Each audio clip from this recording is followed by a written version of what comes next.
नमस्कार साथियों, आज प्रवक्ता कृषि 2013 पेपर को हल करेंगे। पहला प्रश्न है, प्रकाश शोषण किसके द्वारा रुक जाता है? तो प्रकाश शोषण ये CMU तथा DCMU के द्वारा रुक जाता है। CMU को फुल फॉर्म मैंने यहाँ लिख रखा, क्लोरोफेनिल डाई मिथाइल यूरिया, तथा DCMU को फुल फॉर्म यहाँ है, डाई क्लोरोफेनिल डाई मिथाइल यूरिया। ये DCMU तथा DCMU तथा CMU ये क्या है? ये दोनों ही क्या है? ये शाकनाशी हैं, खरपतवार को जो नष्ट करने वाली, खत्म करने वाली खरपतवार नाशी हैं। ये क्या करती हैं? दोनों खरपतवार नाशी ये खरपतवारों का जो फोटो सिस्टम द्वितीय होता है उसको क्या कर देती हैं? ये बंद कर देती हैं, जिसके कारण वो पीले होकर मर जाते हैं। ठीक है। प्रश्न नंबर 2, एक भूमि पर एक ही वर्ष में 2 से अधिक फसलें उगाना क्या कहलाता है?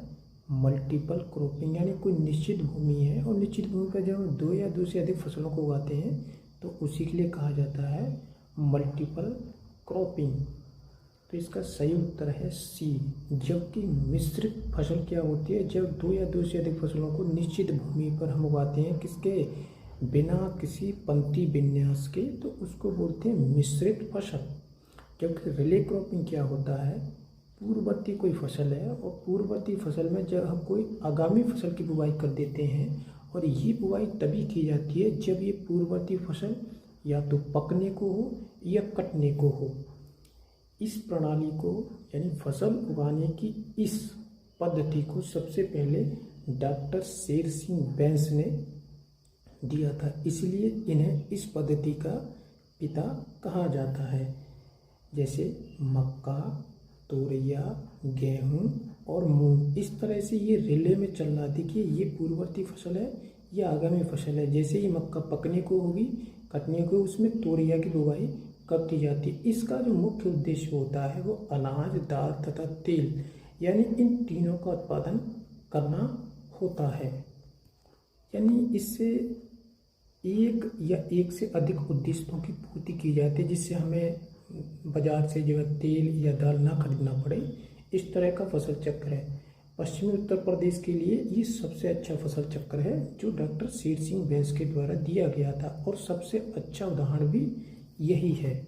प्रश्न नंबर 3, किस कोशिकाओं में प्रोटीन संश्लेषण होता है? ये कोशिका के किस भाग में प्रोटीन का संश्लेषण होता है? ये जितने भी आपको दिए गए हैं कोशिका के अंग हैं, इसलिए कहा जाता है कोशिकांग, यानी कोशिका के अंग।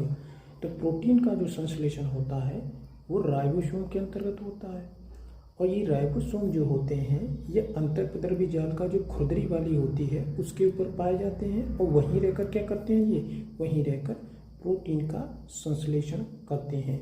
कोशिका के अंदर पाए जाने वाला ये सबसे छोटा कोशिकांग होता है। ये भी आपका प्रश्न एक बार पूछा गया है प्रवक्ता में। और सबसे बड़ा कोशिकांग कौन सा होता है? जो इसमें दिया हुआ है न्यूक्लियस। ये सबसे बड़ा होता है जो इसके ये वाले ऑप्शन में दिया हुआ है, न्यूक्लियस। ठीक है। ये क्या करता है? राइबोसोम के पहले तो अमीनो एसिड जो होते हैं उनको एकत्रित करता है, इन्हीं अमीनो एसिड से मिलकर फिर प्रोटीन का निर्माण करता है। तो फाइनली इसका जो मुख्य कार्य होता है वो प्रोटीन का संश्लेषण करना होता है। इसलिए इसी कोशिकाओं को प्रोटीन की फैक्ट्री के नाम से भी जाना जाता है। और आपको पता होगा कि प्रोटीन से मिलकर ही क्या बनते हैं? एंजाइम का निर्माण होता है। प्रश्न नंबर 4, धान के पौधे के अंकुरण का उचित तापमान होता है? तो इसका सही उत्तर है आपका 30 से 35 डिग्री सेल्सियस होता है। साथ ही इसमें ऑप्टिमम पूछा गया है, तो ऑप्टिमम का मतलब होता है जिसमें मिनिमम, मैक्सिमम, इन दोनों का औसत निकाल दिया जाता है। यानी मिनिमम प्लस मैक्सिमम, इन दोनों का अगर औसत हम निकाल देंगे तो ये ऑप्टिमम होता है। तो ये कितना हुआ? 32.5 डिग्री सेल्सियस। अंकुरण के लिए तापमान कितना होता है? 32.5 डिग्री सेंटीग्रेड, जो इसी के अंतर्गत आएगा। इसलिए आपका ऑप्शन C सही है। जबकि धान की कटाई होती है उस समय तापमान कितना होता है? 20 से 25 डिग्री सेंटीग्रेड होता है। ठीक है। तो ये कब के लिए है? ये है आपका कटाई के लिए है। और इसी समय गेहूं की बुवाई भी की जाती है। तो गेहूं की बुवाई के लिए भी यही तापमान होता है। जब धान कटेगा उसके बाद ही गेहूं की बुवाई होती है। इसीलिए धान की कटाई तथा गेहूं की बुवाई के लिए उपयुक्त तापमान 20 से 25 डिग्री सेल्सियस होता है। प्रश्न नंबर 5, गन्ने की 3 आंख वाली तने की संख्या प्रति हेक्टेयर बताइए। साथियों, इसमें जो उत्तर सही है आपका सी वाला ही सही है, 30,000 के आसपास। वास्तव में कितना होता है? ये 35,000 से लेकर 40,000 तक वेरी करता है। ठीक है, अगर इसमें ऑप्शन होता आपका 30,000 से लेकर 40,000 तक तो वही आपका ऑप्शन इसमें सही होता, लेकिन ये 30,000 इन दोनों के बीच ही आता है, इसलिए आपका ऑप्शन कौन सा सही है? सी सही है। ध्यान रखें, उत्तर भारत में 3 आंख वाले गन्ने की जो संख्या होती है वो कितनी होती है? 35,000 से 40,000 प्रति हेक्टेयर। जबकि यही आपसे पूछा जाता है कि दक्षिण भारत में कितनी होती है, तब आपका उत्तर सही होगा 25,000 से 40,000 प्रति हेक्टेयर। यानी जो 3 आंख वाले, यानी 3 बडेड सेट, यानी 3 आंख वाले गन्ने। ठीक है, अगर 2 आंख वाले पूछे जाते तब आपका उत्तर सही होता 75,000 से 80,000 प्रति हेक्टेयर।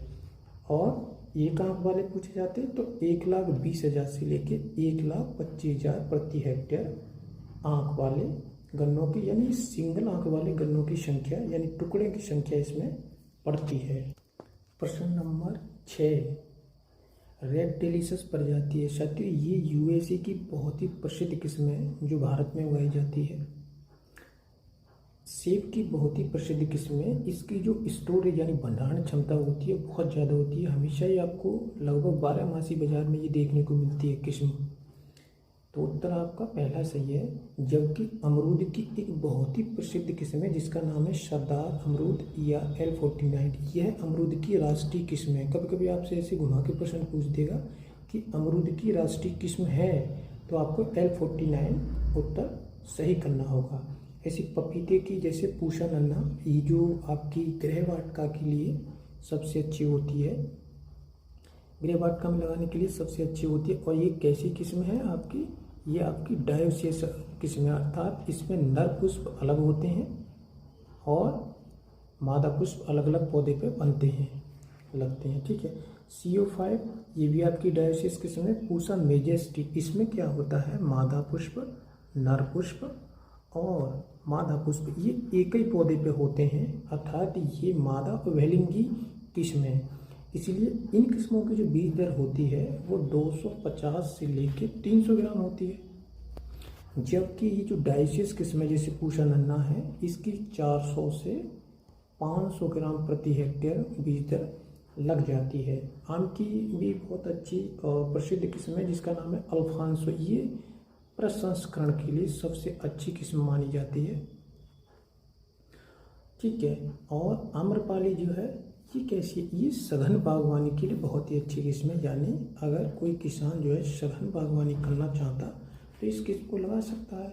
और इसकी प्लांट टू प्लांट और लाइन से लाइन की दूरी, अर्थात इसको किस विधि से लगा रही? वर्गाकार विधि से। तो लगभग ये 1600 पौधे प्रति हेक्टेयर लग जाते हैं। आज के लिए बस इतना ही साथियों, धन्यवाद।